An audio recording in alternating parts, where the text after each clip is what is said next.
Why do I feel bored by my current boyfriend who is seemingly stable but really boring? Yet in the past, I was with unstable partners who were really passionate. Like, what gives? Do I really have to lower my standards? Do I really have to be with someone who I'm not attracted to? Do I have to be with someone who's just not as interesting or boring? If Jesus can't save these hoes, why are you trying? Dating is hard. Dating is exhausting. To constantly put yourself out there to just be disappointed and disappointed and disappointed and nothing to ever work out for you is so mentally, emotionally exhausting. Every time I make a video like this, people always get confused and think that I'm miserable single. That is not true. I'm very happy single. 2 seconds later. Dating sucks. To constantly feel like nothing ever works out for you is literally like a mind game, and I'm tired.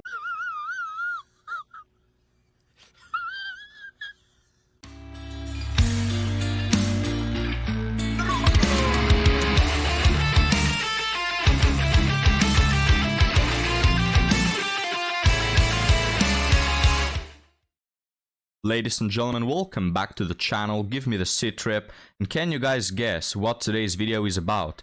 I don't know, Hidan. Is it about women having bad takes on dating? Wow guys, how did you guess? Are you Nostradamus? Well no, Hidan, it just turns out your last 500 videos have been about women having bad takes on dating. Well guys, this one's gonna be no different. So without further ado, let's get started. If there is one piece of dating advice that I can give to you, it's that you need to stop dating people for their potential and rather see them for who they actually are. What I mean by this is that I feel like as women, we are taught that it is our role in a relationship to fix our partners. Who taught you that? Wait a minute, excuse me madam. Who lied to you? This whole thing of a bunch of 7-8 women flocking towards one Char, your usual bad boy, and trying to fix him and make him a good man. Like, all of you look like a construction crew, you know, trying to fix someone. Stop with the fixing, go for the good guys in the first place, and you wouldn't have these problems. More often than not, we will pick people that are okay with the hope that with our help, we can change them. We can make them a better partner. We can make them a better father. We can make them a better husband. Absolutely not. It is not your role to fix this man. It is not your responsibility. Date him for who he is right now. If you paused and really sat with yourself and thought about the qualities that this man has without the hopes of him changing someday, would you actually want to be with him? Or are you only dating his potential? Date them for who. Wow guys, date them for who they are, not for their potential. Just groundbreaking advice. You heard it here first. Go for the men who are already good instead of going for the guy who has 500 red flags and you have to fix him like he's a computer infested with 500 viruses. Just, if you've heard better advice, let me know, alright? But yes, women have this capability of improving things, and it's a good thing. It's in their nature to, you know, pick up on problems, fix them, but that's it. Okay, that's just it. They just improve things and they support in resolving the problems. When you take it to the extreme, this is what happens. That instead of women fixing their relationships, bettering their relationships, improving their relationships, what they do is they find a man with a few flaws and they say, oh, let me improve on this, and they kick him out and they go with a better one, right? And then they say, oh, let me improve this relationship as well, and they kick him out and they go with another one, and then they keep switching partners, right? This is the bad extreme of something that used to be good. No matter how much I love myself, how much I date myself, dating is hard. Dating is exhausting. To constantly put yourself out there to just be disappointed and disappointed and disappointed and nothing to ever work out for you is so mentally, emotionally exhausting. Every time I make a video like this, people always get confused and think that I'm miserable single. That is not true. I'm very happy single. I make content on TikTok for other people to learn how to be happy alone and single. But I'm not going to neglect the fact that I don't want to be single forever. Guys, nothing says I'm happy more than crying on TikTok. Alright? Now that's how I know that someone is truly happy. Actually want to find someone, and to do that I have to date. Dating sucks. To constantly feel like nothing ever works out for you is literally like a mind game, and I'm tired. Weren't you happy? Maybe you're tired of being too happy all the time. Maybe that's it. But guys, can we stop to think for a moment? how big of a just massive L it is to be a woman and still fail at dating.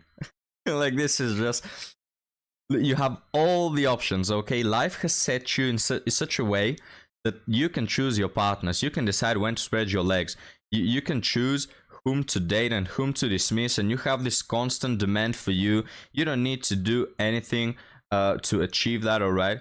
Like, if you could choose your gender, right, and you could start life, and you want to, you're asking me, Hidan, what's it like, the gameplay for women? If I choose the woman character, how is it going to work out for me? Well, guys, the gameplay for women in regards to dating, it just boils down to select the correct partner. That's all you have to do. There's nothing more to it. You don't have to move your little finger. You just have to sit there on your butt, have these like 20-30 men interested in you, and you just have to pick, meeny, miny, moo. That's what you have to do. There's nothing more. And yet all these women are still failing miserably. Like, wow, that must really suck for you.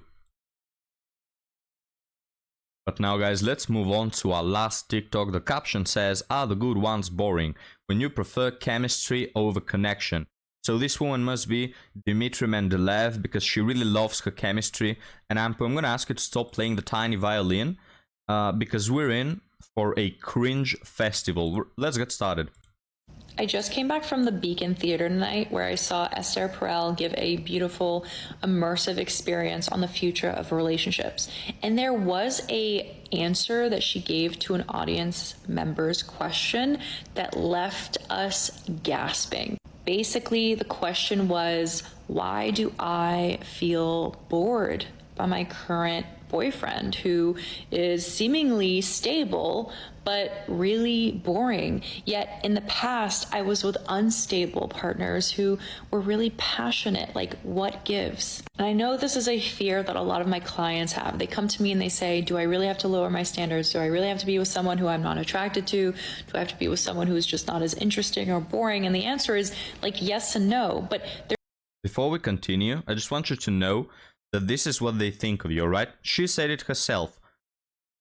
The way women view men who are stable is they are boring. I have to lower my standards for them. I forgot the other word, but they're not like exciting. Like, do I have to settle down for a boring man? Ew. And he's stable and all that. Ew, just disgusting. That's how the toxic women will view you guys. Chat, is it toxic to be mentally stable? I'll let you guess. There's two things that you need to do, right? The work on yourself, and then finding someone who's compatible with you. Finding someone who has the poison that you like to drink, but not the poison that will actually kill you. You know what I'm saying? Someone. Yeah, really edgy there. I don't care what you say to me. Never fit in with society. Who's mostly healthy with a little bit of spice, a little touch of something. The way that she answered this question was a bit different. She said, and it was just a few words, what is it about this person? Why do you feel like you need to clip this person's wings and bring them down a few notches and call them boring? What is it that you are threatened by? And I'm telling you, the whole audience was just like, like, imagine being called out by Esther in such a like rare kind of way. She didn't really go on to say anything else. And I think it left people wondering, like, what did she really mean by this? What she really meant by this is that you're all addicted to anxiety. But she just has a much nicer way of saying it than me. I should probably learn a few things. I think what she meant was there is probably something that is being reflected back to you about this person.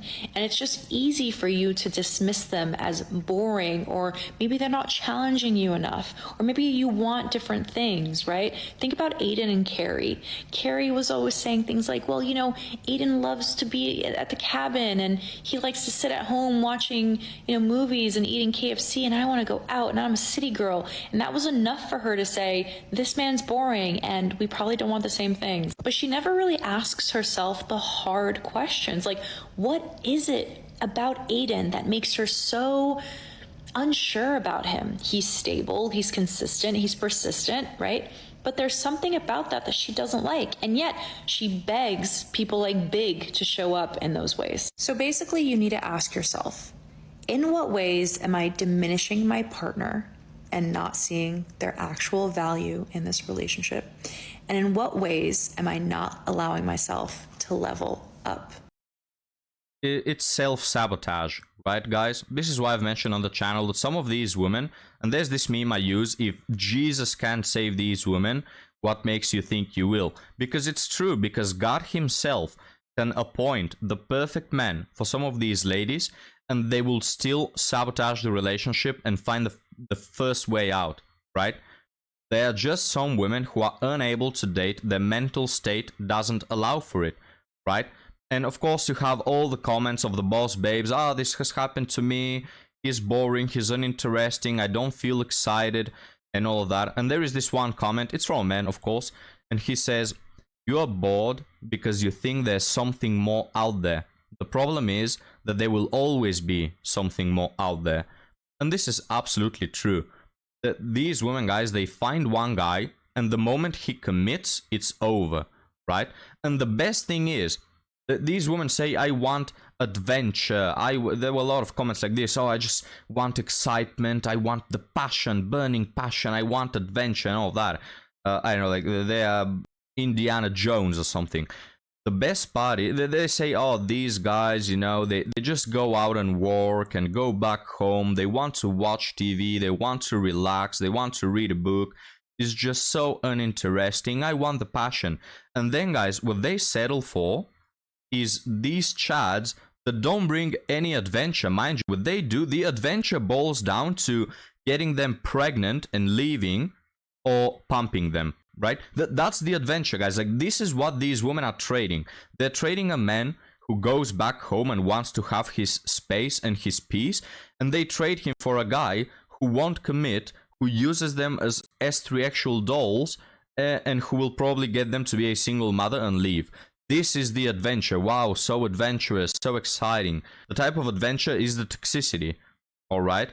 And I've had this happen to me, guys. Leave me your comments below, but I'll finish with this story about myself. But I'm a guy who is spontaneous, as I've mentioned on the channel. And I'm a guy who's not boring, right? According to these women's standards, I'm spontaneous. I make plans along the way. I fix things as they happen, you know. And women have told me, you're too spontaneous. I don't like it. I don't feel secure with you. I don't feel like you have things mapped out.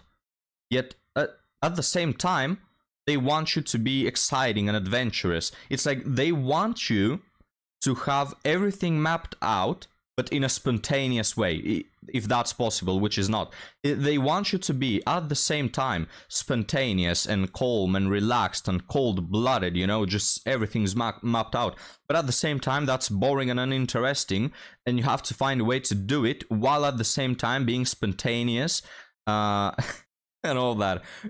Alright, it's like... I don't know, guys. I don't know. I'm using all my brain capacity to understand women and their demands. But I just can't, right? Maybe it's me, maybe I'm just a troglodyte. But look, if I don't understand you, I won't put that much energy into doing it. Figure yourself out, and then come back to men, right? We're not here to deal with these double standards, juxtapositions of expectations, right? With this strange dichotomy of wanting a man who is at the same time stable, but not boring and adventurous. And yes, I use the word dichotomy, one of the words that the cool kids use. At this point, if I continue on with my English skills, I'm just going to become a professor or something. But guys, thank you for watching. Leave me your thoughts down in the comments below, and I'll be happy to see you next time. Have a good one.